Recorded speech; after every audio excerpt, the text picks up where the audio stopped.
यहाँ अगर हम बात करें, आपने मैंने मुद्दों की बात पूछी, आपने कहा कि बहुत सारे मुद्दे थे। आम आदमी पार्टी के जो नेता हैं और लोग हैं वो कहते हैं मुद्दे ये थे कि जब हमें मंत्री पद दिए जाने थे, बिन्नी जी नाराज हो गए क्योंकि उन्हें मंत्री पद नहीं दिया गया और अब उनकी नाराजगी ज्यादा बढ़ गई है। तो इस पर क्या कहेंगे? मैं आपको ऐसे ऐसा कुछ हुआ भी था, आप नाराज थे, आप बाहर जा रहे थे, बड़ा हाई ड्रामा चला था। 24 तारीख का आप अरविंद का स्टेटमेंट देखिए। 24 को अरविंद ने कहा कि बिन्नी मेरे घर आए थे, उन्होंने कहा कि मुझे मंत्री पद नहीं चाहिए, मुझे कोई लालच नहीं है, मुझे किसी चीज़ की जरूरत नहीं है, आप काम कीजिए, इसको लड़ा ना लीजिए। तो पहले वो स्टेटमेंट क्यों दिया उन्होंने? क्या जरूरत थी उनको स्टेटमेंट देने की? उन दिल्ली की जनता ने, मीडिया ने जाके पूछा भाई क्या बात है, उन्होंने कहा नहीं ऐसी कोई बात नहीं थी, वो मेरे पास आए थे रूटीन में, आने बाकी चले गए। अगर मैं मुद्दों की बात करता हूँ तो मैंने अरविंद को देखा है कि जब जब उनकी सहमति के अलावा कोई बात करता है समिति, तो वो क्या करते हैं, उसको देशद्रोही बताते हैं। आप देशद्रोही हो अगर मेरी बात नहीं मान रहे हो तो, आप कांग्रेस के एजेंट हो, आप बीजेपी के एजेंट हो, इस तरह की परमानेंट लैंग्वेज है उनकी पेट। अभी भी आप किसी को जाके चेक करा लीजिएगा, अगर आम आदमी पार्टी ठीक नहीं कर रही है तो आपको भी ये जवाब देंगे वो, अगर भाई आप कांग्रेस के एजेंट हो, आप बीजेपी के एजेंट हो, आप देशद्रोही हो, ऐसे शब्दों का यूज़ करके वो ब्लैकमेल करते हैं लोगों को। वो कहते हैं कि इस लैंग्वेज सुनने के बाद चुप हो जाएगा। तो वो वही मेरे लिए भी, मेरे साथ भी किया उन्होंने। लेकिन यहां अगर हम बात करें, इस वक्त आपको बताया जा रहा है बीजेपी और कांग्रेस का एजेंट।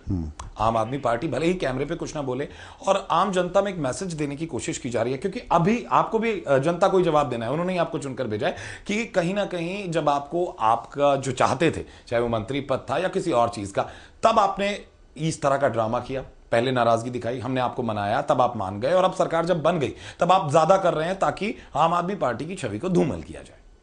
देखो मैं बता दूं, अगर मैं बीजेपी का एजेंट हूँ, कांग्रेस का एजेंट हूँ, चलो मैं आपके एक बार मान भी लेता हूँ सारी बातें, लेकिन मैं जो सवाल पूछ रहा हूँ उनका जवाब दीजिए ना पहले। आप, आपके पास जवाब है क्या उन चीज़ों का? आपने कहा दिल्ली की जनता को अन्ना जी वाला जन लोकपाल, बिजली, पानी, कष्ट, जितने मुद्दे मैंने उठाए उसमें एक भी सवाल का जवाब वो दे दें, मैं मान जाऊँगा। आप उसके बाद मुझे जो मर्जी कहेंगे मुझे स्वीकार है, लेकिन उससे पहले मत कहिए मुझे कुछ भी, बहुत दुख होता है, क्योंकि इनके पास किसी भी सवाल का जवाब नहीं है। जवाब ना होने के कारण वो आरोप लगाते हैं। मैं सवाल किया, उसका उस पर जवाब देना चाहिए, उस पर आरोप लगा रहे हैं। आप बता दीजिए कि भाई अन्ना जी वाला जो लोकपाल जब तक आएगा, पानी ऐसे कम होगा, बिजली ऐसे कम होगी, जो अस्थायी लोग दिल्ली के जिनको हमने प्रॉमिस किया कि उनको आने के बाद स्थायी कर देंगे जॉब्स में, उन पे आप जवाब दीजिए। उनका जवाब क्यों नहीं है आपके पास? बिल्कुल। यहां अगर हम बात करें, आपकी तरफ से भी हाल ही में बयान आया कि अविश्वास प्रस्ताव अगर लाया जाता है तो आप आम आदमी पार्टी के खिलाफ वोट करें, क्योंकि नीति बदल गई है। मैं उनके साथ इसलिए नहीं हूं कि भाई वो बहुत अच्छे लोग हैं, मैं इसलिए हूं कि उनकी नीतियां थी कि अब मुद्दे बदल गए तो मेरा समर्थन का मतलब ही नहीं बनता है।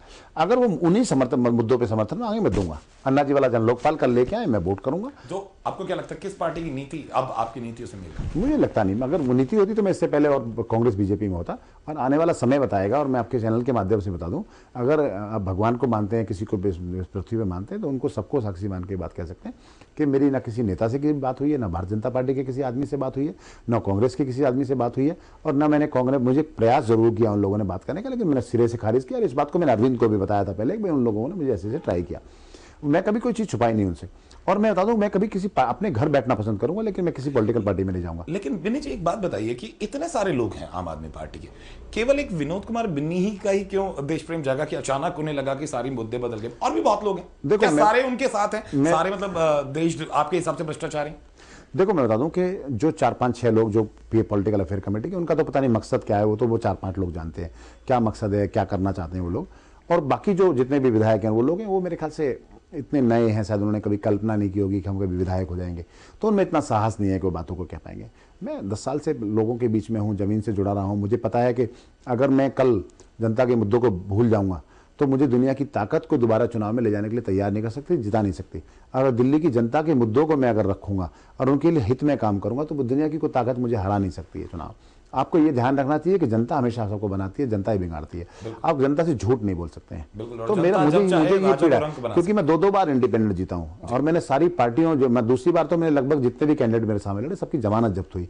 इंडिपेंडेंट एक बार जीत सकते हो आप एक तुक्के से, लेकिन दूसरी बार जीतना, फिर लोगों में विश्वास हासिल करना, और 4 विधानसभाएं छोड़ के आज अरविंद केजरीवाल ने कम से कम 200 सभाएं की हैं, तो 190 सभाओं में विनोद कुमार बिन्नी का जिक्र किया है कि वो है उसके पास कॉन्सेप्ट, जिसने स्वराज लागू किया है अपने यहाँ, जिसने मोहल्ला सभाएं करके सब चीज़ें तय करता है। वो सपना आपने पूरी दिल्ली को दिखाया। आज बिन्नी इतना हो गया कि आपकी विचारधारा उससे नहीं मिलती। बिन्नी इसलिए बुरा लग रहा है कि वो मुद्दों की बात कर रहा है, आपके विरोध करने में खड़ा हो गया। मैं विरोध करूंगा, मुझे कोई ऑब्जेक्शन नहीं है, 100 बार करूंगा, लेकिन दिल्ली की जनता के वादों पे जो मुद्दे हैं उनको पीछे नहीं जाने देंगे किसी भी हाल में। लेकिन यहाँ कुछ जो आम आदमी पार्टी के विधायक हैं, जब आपने ये तमाम बातें कही, क्योंकि नाराजगी तो कहीं ना कहीं सभी के मन में होगी अगर मुद्दे से भटक रहे हैं, क्योंकि वो लोग भी मुद्दों की बात करके आज विधानसभा तक पहुंचे हैं, तो क्या कुछ लोगों ने आपसे बात की कि हाँ आप ठीक कह रहे हैं, गलत कह रहे हैं, कि कुछ लोग और भी आपके साथ जुड़ रहे हैं? मैंने किसी से कोई प्रयास नहीं किया कभी। उन्होंने प्रयास किया? और बाकी कुछ चैनल्स के माध्यम से मुझे अपने कुछ विधायकों के सुर सुनाई दिए और उन्होंने स्पष्ट कहा कि मुद्दे बहुत अच्छे हैं, तरीका गलत है। तरीका मेरा 100 बार गलत हो सकता है, लेकिन मुद्दे जिस पे हम जा रहे हैं, जहां मंजिल है, जहां पहुंचना है, वहां पहुंचना जरूरी है।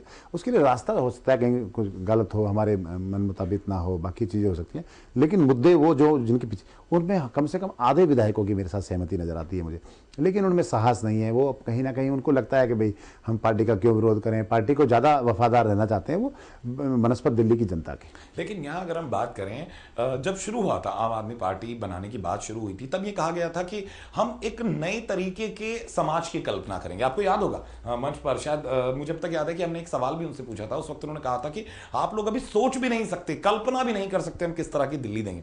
आप भी मौजूद थे उस वक्त, आप पार्टी में थे, और तमाम लोग, जिन 5-6 लोगों की आप बात कर रहे हैं, उनसे भी मैंने ये सवाल पूछा कि वो किस तरह की कल्पना थी, जिसका अभी तक मुझे समझ नहीं आ रहा कि वो कैसा भविष्य होगा। वो भविष्य भी कहीं नजर नहीं आ रहा। आप भी बगावती सुर भी, मैं आपके मुद्दे क्या हैं, वो कितने सही साबित होंगे इसका फैसला तो जनता करेगी, लेकिन अभी बगावत भी नजर आ रही है। तो ऐसे में तो मुझे लगता है कि आम आदमी पार्टी सरकार चल ही नहीं पाएगी। देखो, आपने टाइम बाउंड प्रोग्राम दिया क्यों? अगर आपको लगता था हम, दरअसल मैं बताऊं इसके पीछे क्या है। इनको कभी ये विश्वास नहीं था आम आदमि पार्टी को, जो 4-5 लोग अभी बैठे हैं, उन्होंने जो मर्जी आया उसको हाँ किया कि भाई अनियमित लोग हैं, इनको नियमित करना ठीक है, कर देंगे। उन्होंने कहा भाई बिजली बहुत महंगी होगी, कितनी कम करनी है, 50% तो कम से कम कर दो। कैसे कम होगी ये नहीं सोचा, अरे कम से कम इतना तो कर दो, इस पर लोग प्रभावित होंगे। एक घर को पानी बहुत महंगा मिल रहा है, बिल महंगा आ रहा है, यार कम से कम कितना पानी दे दें, 700 लीटर, हाँ ठीक है लिख दो। ऐसे ऐसे मतलब ख्वाबों में बहुत सारी चीजें उन्होंने मैनिफेस्टो में, मतलब कहें कि सिर्फ ख्वाबों की हाँ, वादे थे, ख्वाबों में मैनिफेस्टो बना दिया और उसको वास्तविकता में जमीन पे उतारने में आज मुझे लगता है कि कहीं मुझे दूर दूर तक नजर नहीं आ रहा है। अभी आप जो शिक्षक हैं उन्हें लेकर भी धरने पर बैठे, हाँ, मैं गया। ये बातें भी की गई थी आम आदमी पार्टी के साथ तब, और अब आपको लगता है कि वो नहीं होंगी पूरी, इसलिए आप बैठे थे अलग से धरने पे? देखो, मैं बता दूं, उन्होंने उन लोगों का वोट पाने के लिए उनको झूठ बोला। उनसे कहा कि जैसे ही हम सरकार में आएंगे आप सब लोगों को नियमित कर देंगे। आप शिक्षक, सफाई कर्मचारी, दिल्ली सरकार के तमाम ऐसे लोग जो ऐसे अनियमित हैं, उनको नियमित करने की बात आपने की। आज आप 10 दिन से वो लोग आपके घर के बाहर बैठे हैं, आपके ऑफिस के बाहर बैठे हैं, आप अंदर बैठ के अपना काम कर रहे हैं। आपके पास 5 मिनट नहीं है क्या? आप आइए, 5 मिनट उनको आश्वासन दे दीजिए। अरविंद केजरीवाल जी तो जनता दरबार तक लगाते हैं और इतनी भीड़ हो जाती है कि उन्हें छत पर चढ़ना पड़ जाता है, दीवार पर, तो जनता से मिलने के लिए तो तैयार है वो कहते हैं। वो कहीं लगता है कि, कहीं मुझे लगता है कि एक्सपीरियंस की कुछ कमी है।